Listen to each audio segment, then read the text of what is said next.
للہ الذی ہدانا الی الصراط المستقیم والصلاة علی من اختص بالخلق العظیم وعلی آلہ الذین قاموا بنصرة الدین القویم الامین المتین اما بعد فاعوذ باللہ من الشیطان الرجیم بسم اللہ الرحمن الرحیم فأوحى إلى عبده ما أوحى وقال الله في مقام آخر وكلا وعد الله الحسنى صدق الله العلي العظيم وصدق رسوله النبي الكريم الأمين الرؤوف الرحيم ونحن على ذلك لمن الشاهدين والشاكرين والحمد لله رب العالمين. درود پاک بآواز بلند.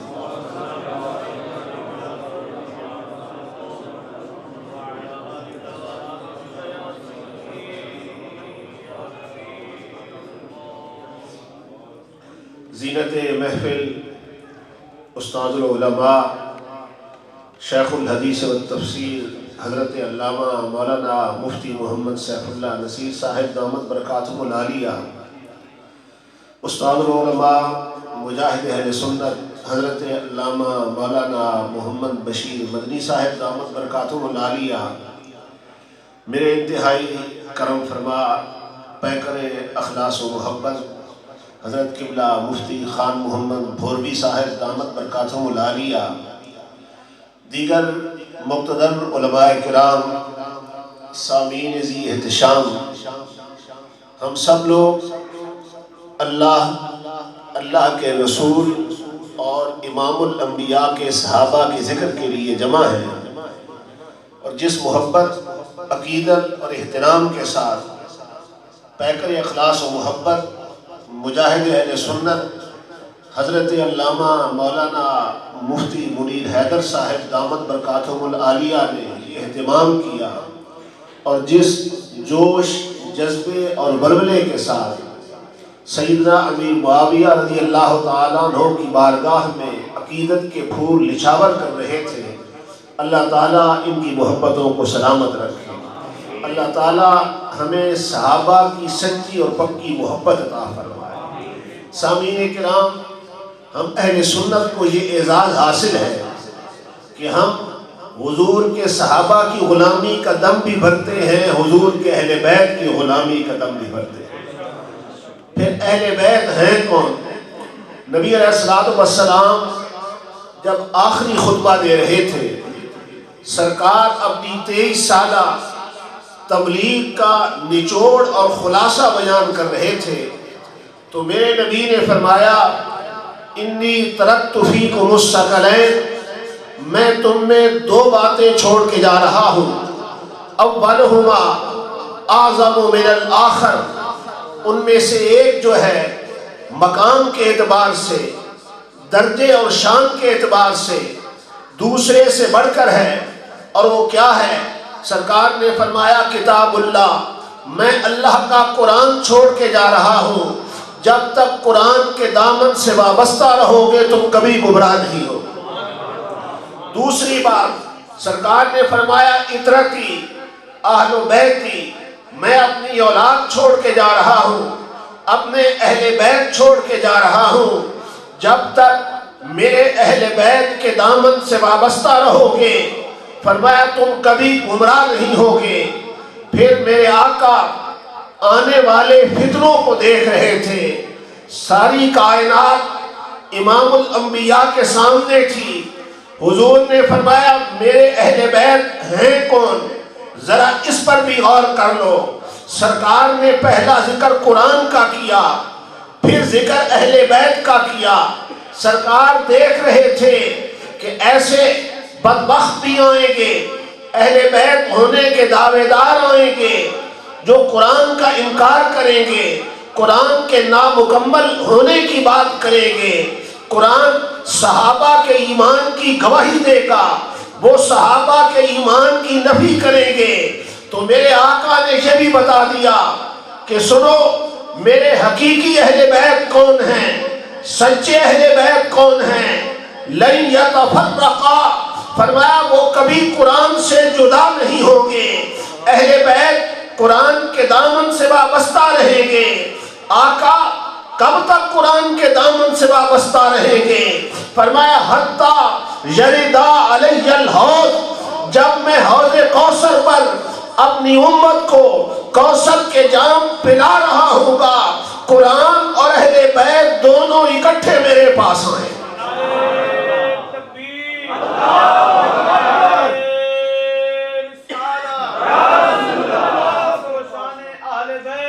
ہدایت کا ایک سرچشمہ اللہ کا قرآن ہوگا، ہدایت کا ایک سرچشمہ حضور کے اہل بیت ہوئے، ہدایت کا پھر میرے آقا نے تیسرا سرچشمہ بیان کیا۔ سرکار نے فرمایا یہود کے 71 فرقے ہوئے، جن میں سے 70 دوزخی، ایک جنتی۔ نصارہ کے 72 فرقے ہوئے، جن میں سے 71 دوزخی، ایک جنتی۔ فرمایا میری امت کے 73 فرقے ہوں گے، جن میں سے 72 جائیں گے دوزخ میں، ایک جائے گا جنت میں۔ عرض کیا گیا آقا 73 ہوں گے، 72 نے جانا ہے دوزخ میں، ایک جائے گا جنت میں۔ آقا ذرا یہ تو بیان فرمائیں کہ جنتی جماعت ہوگی کون سی، جنتی فرقہ کون سا ہوگا، جنتی گروہ کون سا ہے؟ میرے آقا نے بڑا مختصر جواب دیا، جامع جواب دیا۔ حضور نے فرمایا ما انا علیہ و اصحابی، جس راہ پر میں قائم ہوں، جس راہ پر میرے صحابہ قائم ہیں، وہ راہ جنت والی راہ۔ لبیک لبیک یا رسول اللہ، لبیک لبیک لبیک یا رسول اللہ، لبیک لبیک لبیک یا رسول اللہ، لبیک لبیک۔ اور پھر قرآن نے ایک مقام پر نہیں، کئی مقامات پر صحابہ کی عظمت کو بیان کیا۔ صحابہ میں سے پہلا طبقہ مہاجرین کا ہے، قرآن نے ان کی شان بیان کی۔ فرمایا للفقراء المہاجرین الذین اخرجوا من دیارہم واموالہم یبتغون فضلا من اللہ ورضوانا وینصرون اللہ ورسولہ، کہ محبوب تیرے مہاجر صحابہ جنہیں ان کے گھروں سے بے دخل کیا گیا، جن سے ان کے مال چھین لیے گئے، ان کا جرم کیا تھا کہ ان کے گھر بھی چھینے گئے۔ یعنی ابتدا سے صحابہ سے دشمنی چلی آ رہی ہے، کون کرنے والے ہیں؟ فرمایا جنہیں گھروں سے بے دخل کیا گیا، جن کے مال چھینے گئے، ان کا جرم کیا تھا؟ فرمایا یبتغون فضلا من اللہ ورضوانا، وہ اللہ کے فضل کے طالب تھے، اللہ کی رضا کے طالب تھے۔ وَيَنْصُرُونَ اللَّهَ وَرَسُولَهُ، اللہ کے دین کی مدد کر رہے تھے، اللہ کے رسول کی مدد کر رہے تھے۔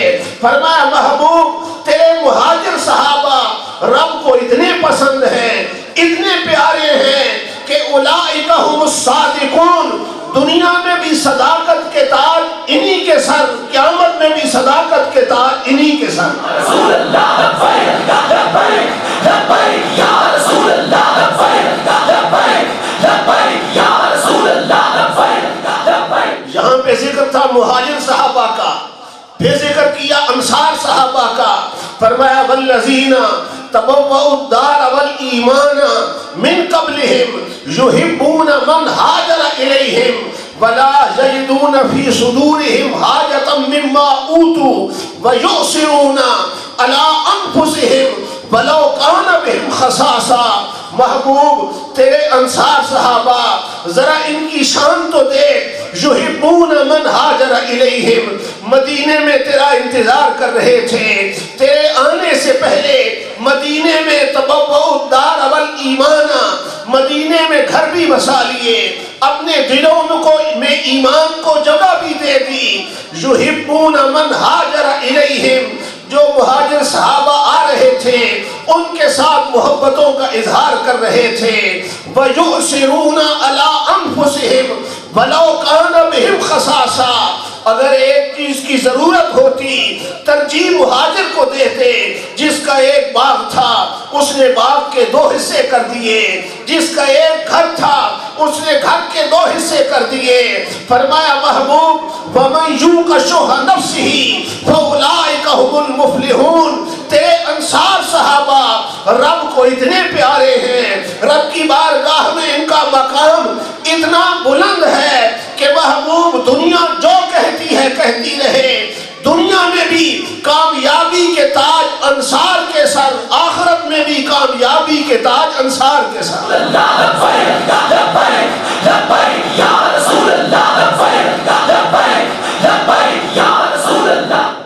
پہلی آیت میں مہاجر صحابہ کا ذکر کیا، دوسری آیت میں انصار صحابہ کا ذکر کیا، تیسری آیت میں سب کا ذکر کیا، فرمایا والسابقون الاولون من المہاجرین والانصار والذین اتبعوہم باحسان، کہ محبوب وہ جو پہلے ایمان لانے والے تیرے مہاجر صحابہ، تیرے انصار صحابہ، والذین اتبعوہم باحسان، اور جس نے احسان کے ساتھ ان کی پیروی کی، ان کے نقش قدم پہ چل گئے، رضی اللہ عنہم، اللہ ان سے راضی ہو گیا، رضی اللہ عنہم، اللہ ان سے راضی ہو گیا۔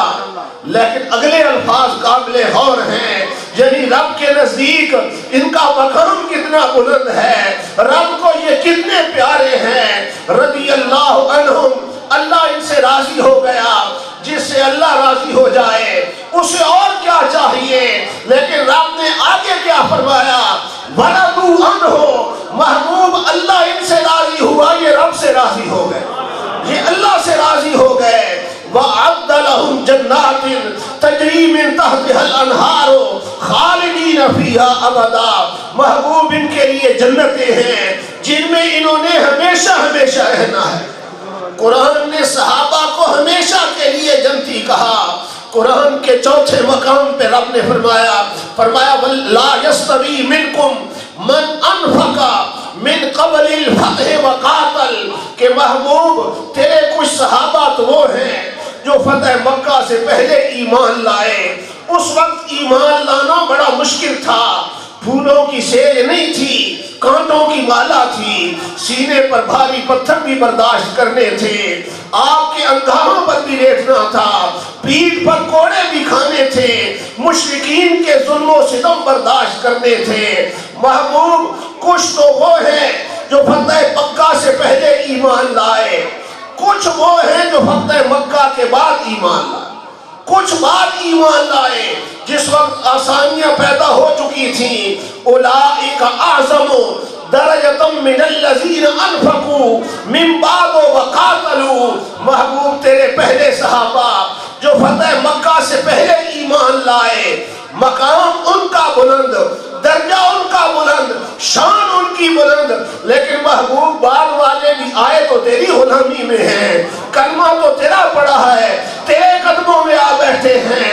وَكُلًّا وَعَدَ اللَّهُ الْحُسْنَى، تیرے پہلے صحابی سے لے کر آخری صحابی تک رب نے ہر ایک کے ساتھ جنت کا وعدہ فرمایا۔ رسول اللہ لبیک لبیک لبیک یا رسول اللہ لبیک لبیک لبیک یا رسول اللہ لبیک لبیک لبیک یا رسول۔ یہ جو ہر صحابی نبی جنتی جنتی کا نعرہ لگتا ہے، یہ جوش عقیدت میں نہیں لگ رہا، یہ علامہ الیاس قادری کا نہیں ہے، بلکہ یہ نعرہ اللہ کے قرآن سے ثابت ہے۔ میرے رب نے فرمایا وَكُلًّا وَعَدَ اللَّهُ الْحُسْنَى، کہ محبوب تیرے پہلے صحابی سے لے کر آخری صحابی تک رب نے ہر ایک کے ساتھ جنت کا وعدہ فرما دیا۔ اور پھر یہ مقام صحابیت ملتا کیسے ہے؟ کیا نمازیں پڑھنے سے ملتا ہے؟ کیا روزے رکھنے سے ملتا ہے؟ چلے لگانے سے ملتا ہے؟ نہیں، جس نے ایک بار حالت ایمان میں نعرہ تکبیر لبیک لبیک یا رسول اللہ لبیک لبیک لبیک یا رسول اللہ لبیک لبیک لبیک یا رسول اللہ لبیک لبیک لبیک یا رسول اللہ لبیک لبیک لبیک یا رسول اللہ لبیک لبیک لبیک یا رسول اللہ لبیک لبیک لبیک یا رسول اللہ لبیک۔ مجاہد اہل سنت، فخر اہل سنت، حضرت علامہ مولانا مفتی ہے سنت مفتی عارف محمود قادری صاحب دامت برکاتہم العالیہ تشریف لائے. ہم دل کی اتھاہ گہرائیوں سے انہیں خوش آمدید کہتے ہیں. بڑے مجاہد آدمی ہیں، اللہ تعالیٰ ان کی علم و فضل میں برکت عطا فرمائے. ابھی میری تقریر شروع ہونے سے پہلے حضرت علامہ قبلہ مفتی مرید حیدر صاحب بھی ان کا ذکر کر رہے تھے، اس کا میں آگے آگے ذکر کروں گا، اس مسئلے کا بھی. تو میں عرض یہ کر رہا تھا کہ رب نے فرمایا وَكُلًّا وَعَدَ اللَّهُ الْحُسْنَى، محبوب تیرے پہلے صحابی سے لے کر آخری صحابی تک ہم نے ہر ایک کے ساتھ جنت کا وعدہ فرما دیا. اب قرآن صحابہ کے ایمان کی گواہی بھی دے رہا ہے، قرآن صحابہ کے جنتی ہونے کی گواہی بھی دے رہا ہے. اب جو لوگ صحابہ کے ایمان کا انکار کریں، جن کا عقیدہ اور نظریہ یہ ہو کہ معاذ اللہ میری 1000 بار توبہ، جن کا عقیدہ اور نظریہ یہ ہو کہ امام الانبیاء کے وصال کے بعد صرف 3 آدمی دین اسلام پر قائم رہے تھے، باقی سب معاذ اللہ مرتد ہو گئے تھے، دین کو چھوڑ بیٹھے تھے. وہ 3 بچے کون سے تھے؟ حضرت ابو ذر غفاری، حضرت سلمان فارسی، حضرت مقداد. حضرت ابو ذر غفاری نہ آپ مہاجرین میں سے ہیں نہ آپ انصار میں سے ہیں، حضرت سلمان فارسی نہ آپ مہاجرین میں سے ہیں نہ آپ انصار میں سے ہیں. تیسرے ایک بچے حضرت مقداد جن کا تعلق انصار صحابہ سے ہے. آپ ذرا ایمان سے بتائیں، جو بندہ صحابہ کے ایمان کا انکار کرے وہ قرآن کا منکر ہوگا یا نہیں؟ بولیے، قرآن کا منکر ہوگا یا نہیں؟ جو کوئی قرآن کا انکار کرے کیا وہ صاحب ایمان ہو سکتا ہے؟ بولیے. تو جب قرآن پر ایمان ہے تو ماننا پڑے گا کہ جن کے ایمان کی قرآن نے گواہی دی ہے ان کو بھی مومن ماننا پڑے گا. جو شخص کسی ایک صحابی کے ایمان کا انکار کرے گا وہ اپنے ایمان سے ہاتھ دھو بیٹھے گا.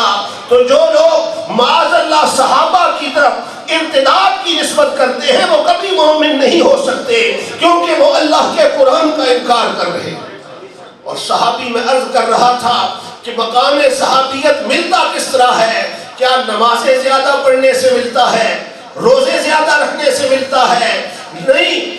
جس نے ایک بار حالت ایمان میں والضحیٰ کا مکھڑا دیکھ لیا مقام صحابیت پہ فائز ہو گیا، مقام صحابیت پہ فائز ہو گیا. اور سرکار نے فرمایا جس مسلمان نے ایک مرتبہ میرا چہرہ دیکھا دوزخ کی آگ اس کے قریب نہیں آئے، دوزخ کے قریب نہیں جائے گا. اور حدیث کے اگلے الفاظ بھی قابل غور ہیں.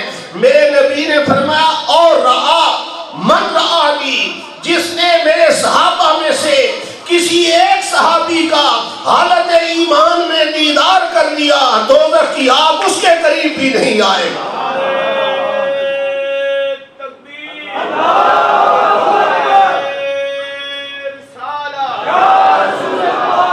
میرے نبی تو صحابہ کا دیدار کرنے والے کو جنتی قرار دے رہے.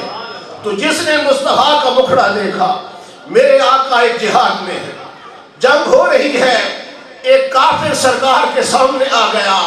جب چہرہ مصطفیٰ پہ اس کی نگاہ پڑی، اللہ اکبر، تجھ سے جو آنکھ ملا لے وہی مستانہ بنے، ایک نظر جو تجھے دیکھے وہی دیوانہ بنے. تیری بھیگی ہوئی زلفوں کے تقدس کی قسم، تو جہاں بال نچوڑے وہی میں خانہ بنے. یوں زلف جلوگر ہے رخ برزیا کے پاس، یوں زلف جلوگر ہے رخ برزیا کے پاس، واللیل جس طرح ہو لکھی والضحیٰ کے پاس. میرے آقا کے چہرے کا دیدار کیا، کیفیت بدل گئی. قریب آیا، آکے عرض کرتا ہے یا رسول اللہ مجھے کلمہ پڑھا کر اپنے غلاموں میں شامل کر دو. میرے نبی نے فرمایا پڑھ کلمہ. کلمہ پڑھ لیا، مسلمان ہو گیا. گھوڑے پر سوار تھا. اب اس کا دل چاہا کہ ذرا گھوڑے سے اتر کر سرکار کے مبارک قدم چوم لوں، سرکار کے قدم چوموں. تیزی سے اترتے ہوئے گردن کے بل گر پڑا. اسی حال میں موت واقع ہو گئی. جب جنگ ختم ہوئی میرے آقا نے صحابہ سے فرمایا میں تمہیں اس میدان میں ایک جنتی کا دیدار کرواؤں. جنتی کو دیکھنا چاہتے ہو؟ صحابہ نے عرض کیا جی یا رسول اللہ، میرے آقا صحابہ کو ساتھ لے کر اس کی میت پہ کھڑے ہوئے، سرکار نے فرمایا جس نے جنتی کا دیدار کرنا ہو اس کا دیدار کر لے۔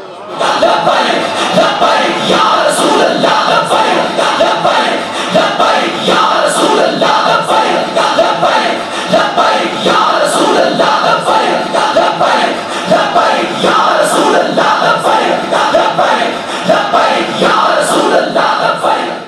فرمایا جس نے جنتی کا دیدار کرنا ہو اس کا دیدار کر لے۔ صحابہ نے عرض کیا یا رسول اللہ یہ تو لشکر کفار میں آیا تھا، فلاں آپ کے غلام کو اس نے شہید کیا، فلاں کو اس نے شہید کیا، یہ تو کافر تھا۔ میرے نبی نے فرمایا باتیں ساری ٹھیک ہیں، جب میرے سامنے آیا اس نے کلمہ پڑھا، ایمان لایا، ایمان لانے کے بعد ایک مرتبہ میرے چہرے کا دیدار کر لیا، رب نے اس کو جنت عطا فرمایا۔ جس نے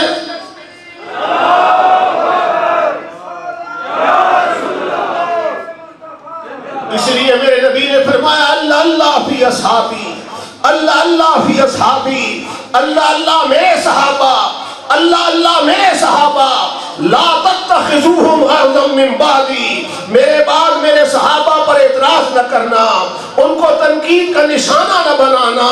فمن احبہم فبحبی احبہم، جس نے ان کے ساتھ محبت کی میری محبت کی وجہ سے محبت کی، جس نے ان کے ساتھ بغض رکھا میرے بغض کی وجہ سے ان کے ساتھ بغض رکھا۔ ومن اذاہم فقد اذانی، میرے نبی نے فرمایا جس نے میرے صحابہ کو ایذا دی اس نے مجھے ایذا دی، جس نے میرے صحابہ کو تکلیف پہنچائی اس نے مجھے تکلیف پہنچائی۔ ومن اذانی فقد اذلہ، جس نے مجھے تکلیف پہنچائی اس نے میرے رب کو تکلیف پہنچائی۔ ومن اذلہ فیوشک ان یاخذہ، جس نے اللہ کو تکلیف پہنچائی ان قریب میرا رب اس کو عذاب میں گرفتار کرے گا۔ تو صحابہ پر اعتراض کرنے والے کہاں جائیں گے؟ رب کے عذاب میں جائیں گے۔ میں نہیں کہہ رہا، اللہ کے نبی فرما رہے ہیں۔ سرکار دو عالم صلی اللہ علیہ وسلم نے اور حدیث میں فرمایا، سرکار نے فرمایا خیر امتی کرنی، میری امت کا سب سے بہتر زمانہ میرا زمانہ ہے۔ ثم الذین یلونہم، پھر میرے صحابہ کا زمانہ سب سے بہتر زمانہ ہے۔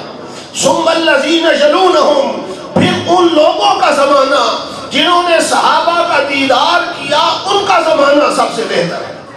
ثم ان بعدهم قوما یشہدون ولا یستشہدون، سرکار نے فرمایا پھر ایسے لوگ آئیں گے، ایسی قومیں آئیں گی کہ وہ گواہیاں دینے کے لیے تیار ہوں گے، ان کی گواہیاں قبول نہیں کی جائیں گی۔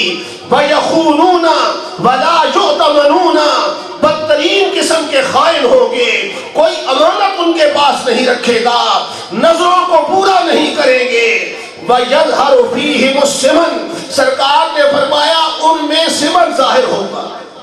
لفظی معنی تو اس کا مطابق کیا گیا ہے نا، لیکن شارحین نے یہاں پہ اور معنی بیان فرمائے، فرماتے ہیں بما یتکبرون بما لیس فیہم، کہ ایسی باتوں پر تکبر کریں گے، اپنے پاس تو کوئی چیز نہیں ہوگی لیکن تکبر کریں گے، یعنی جو لوگ نیکوں کی اولاد ہوں گے، ولیوں کی اولاد ہوں گے، ان کے ایمان کمزور پڑ جائیں گے، اپنے دامن میں تو کوئی چیز نہیں ہوگی، باپ کا نام لے کر تکبر کریں گے، اپنے پاس کوئی آنے والے فتنوں کو آقا دیکھ رہے تھے، اس لیے سرکار اس کی طرف اشارہ کر گئے۔ نبی علیہ السلام نے فرمایا، اس حدیث کی تشریح میں شارحین نے فرمایا وَيَدَّعُونَ بِمَا لَهُم مِّنَ الشَّرْفِ، کہ اور ایسے شرف کا دعویٰ کریں گے جو ان کے پاس ہوگا نہیں، جو شرف ہو، جو مقام اور مرتبہ ان کے پاس نہیں ہوگا اس کے مدعی ہوں گے۔ تو میرے آقا آنے والے ہر فتنے کا ذکر کرتے چلے گئے۔ نبی کریم صلی اللہ تعالی علیہ وسلم نے حدیث پاک کے اور مقام پر صحابہ کی عظمت کو بیان کرتے ہوئے فرمایا، سرکار نے فرمایا ما من احد من اصحابی یموت بارض